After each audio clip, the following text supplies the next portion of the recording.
જય Shri Krishna, welcome to our new vlog. તો જો આજે તો સરસ મજાનો તડકો આવ્યો છે. આછી થોડીક તડકી જેવું આવ્યું છે, પણ છે બહુ મસ્ત. જો વાતાવરણ એકદમ જ ચોખ્ખું થઈ ગયું છે, સરસ. વરસાદ આજે આવતો નથી, એટલે 3-4 દિવસ આવ્યો ને પછી જો આવો તડકો મળે ને તો લેડીઝ તો બધી ખુશ થઈ જાય, કારણ કે કપડાં સુકાય છે ને એવું થઈ જાય ને. અમે તો જવાના કવર જો અહીંયા કાઢી દીધા છે ધોવા, ને એમાં નીલભાઈ કરે છે હોમવર્ક. આવડે છે ને બેટા? નીલ હોમવર્ક કરે છે. અને શું એ બધી લખવાની છે. એમાં એવું છે 2 દિવસ સ્કૂલે નહોતો ગયો, એટલે એને પછી જે લોડિંગ થઈ જાય કે હું બધું કરી નાખું. મારે છે નીલનું ટેન્શન જરાય નહીં, એ જાતે હોમવર્ક કરી લે. હા પણ તોય એમ મેં ક્યારે એને કરાવ્યું નથી, એટલે મારે છે ને એ એક ઉપાધિ નહીં, એ જાતે જ બધું કરી લે તો કાંઈ નહીં. આપણે હવે કામની શરૂઆત કરી દઈએ. અને આજે એને સ્કૂલે આજે હજી મોકલવો નથી, એટલે હવે જોઈએ પછી એને સારું થઈ જાય તો રેગ્યુલર મોકલશું. અને ભગવાનને પ્રાર્થના કે જલ્દી સારું થઈ જાય, કેમ કે બાળકોને કંઈક થાય ને એટલે આપણને પાછું આમ ટેન્શન વધી જાય કે એને કેમ થશે કેમ નહીં, કેમ કે એને ભણતરની ને બધી ઉપાધિ હોય. કાંઈ નહીં, ચાલો બ્લોગમાં કન્ટિન્યુ રહેજો. જો મસ્ત મજાના ખાટિયા ઢોકળા બનવા માંડ્યા છે ગરમા ગરમ. જોઈને મોઢામાં પાણી આવી જાય એવા. આજે જો વરસાદ તો નથી, પણ તોય તે ઠંડક છે, એટલે સરસ મજાના ખાટિયા ઢોકળા જો અહીંયા બનાવી દીધા છે મસ્ત ચટણી નાખીને. હજી થોડાક બનાવવાના છે, થોડાક બનાવી દીધા છે. અને આ બેને અહીંયા બેસાડી દીધા છે જમવા.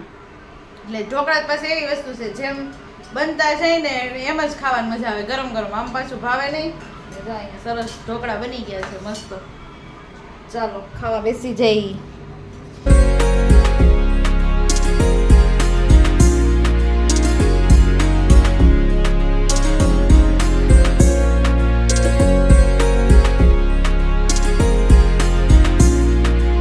ત્યાર પછી નીલને બતાવવા માટે અમે આવી ગયા દવાખાને, પણ દવાખાનું જેવું ન હતું, મસ્ત હતું. સ્ટાર્ટિંગમાં એન્ટ્રી થતાં જ ગણપતિ અને આ ઢીંગલું હતું. અને ત્યાર પછી અંદર જતાં સરસ મજાની માછલીઓ હતી, અને માછલી ઘર જેવું લાગતું હતું. તો થોડીક જ માછલીઓ રાખેલી હતી, પણ મસ્ત હતી. આમ દેખાવમાં એટલી સરસ હતી કે આપણને જોઈને મજા આવી જાય કે માછલી પણ આવી હોઈ શકે છે. તો સરસ મજાની જો માછલીઓ છે. માછલી ઘરમાં તો સરસ દેખાતી જોઈ આપણને ત્યાં જઈએ ત્યારે, પણ આ કંઈક અલગ જ દેખાતી હતી. જો એક સૂતી હતી આંખો ખુલ્લી રાખીને, બ્લેક કલરની માછલી પણ હતી. નીલ એના દાદા બધા જ જોતા હતા. ને આ પથ્થર ઉપર પણ માછલી જ છે, અને એવું લાગે કે પથ્થર જેવો જ કલર છે સરસ. અને યલો કલરની તો આમ બહુ જ દેખાવમાં એકદમ અટ્રેક્ટિવ લાગતી હતી. નીલ એવું પૂછતો હતો કે માછલીના મોઢામાં હાથ આપ્યો તો તે શું કરે? મેં કીધું મને પણ નથી ખબર, એવું ક્યારેય મેં કર્યું નથી. આપણે તો રિયલમાં સાચે જ માછલીને અડતા ના હોઈએ એટલા માટે. ત્યાર પછી ઉપર જતાં આવી રીતે ચેર ને એવું હતું, અને એક દિવાલ પર ABCD ને એવું બધું પણ લખેલું હતું, કારણ કે ચિલ્ડ્રન હોસ્પિટલ હતી તો બાળકોને લગતું જ બધું હતું.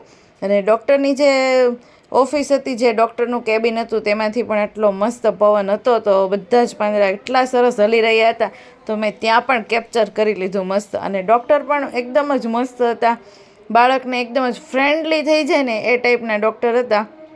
તો ત્યાં પણ જઈ લીધું, અને અમે ચેકઅપ કરીને છેલ્લે બેઠા હતા. ખુશીની વાત તો એ હતી કે નીલને બીજી કંઈ જ પ્રોબ્લેમ નહોતી, સિમ્પલ નોર્મલ પ્રોબ્લેમ હતી. બસ મારા માટે એ જ એક શાંતિની વાત હતી. ત્યાર પછી આવી ગયા ઘરે. હા ભાઈએ તો જો ચાલુ કરી દીધું. કેવી છે? હું એ જ એને પૂછું છું સારી છે કે નહીં એમ. સારી છે?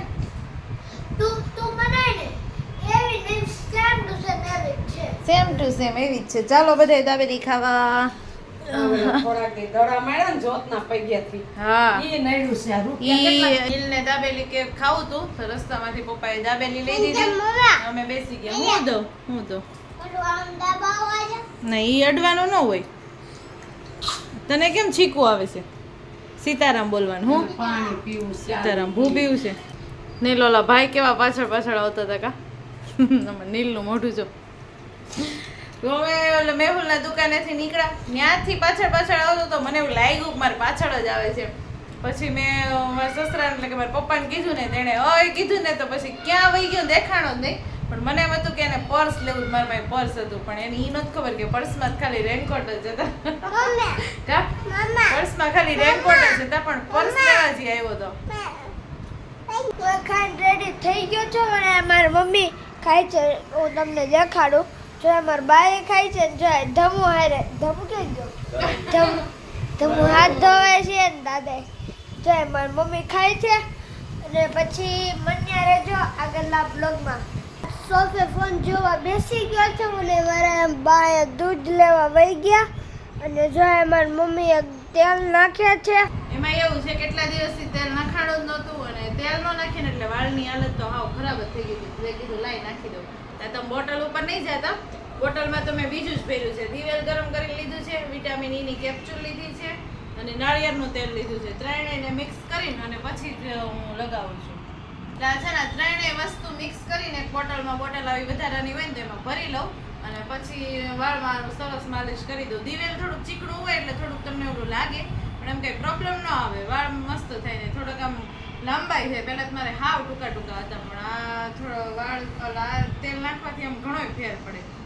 જો મેં છે ને તેલ નાખીને માથું મસ્ત ચીપકાઈ દીધું છે એટલે મસ્ત મારે કેવું હોય બહાર જાઉં ને એટલે મને છે ને માથું દુખવા મળે અને એમ થાય મારે તો તેલ નાખવું જ હતું રેગ્યુલર ગમે એમ સમય કાઢીને તેલ તો છે ને નાખી જ દેવું છે વચ્ચે વાળ એટલા સરસ થઈ ગયા હતા અને પાછું વચ્ચે તેલ નાખવાનું બંધ કરી દીધું ને એટલે વાળ ખરાબ થઈ ગયા તો કાંઈ નહીં ચાલો હવે જો 10:30 જેવું થવા આવ્યું છે ને અહીંયા જ બ્લોગનો એન્ડ કરી દઈએ કેમ કે હું થાકી ગઈ છું અને આજે અમારા નીલભાઈ તે થાકી ગઈ છે જાગે છે પણ એ આમ થાકી ગયો છે એને દવા ને એવું બધું પીવડાવી દીધું છે પણ આરે થોડીક શરદી છે એટલે થોડુંક પાણીમાં હળદર નાખી થોડુંક ઈ પાઈ દઉં એટલે એ હળવું શરદી છે થાકી ગયો છો નાકમાં હમાતા નથી અમારે એને નાકમાં હમાતા નથી બોલો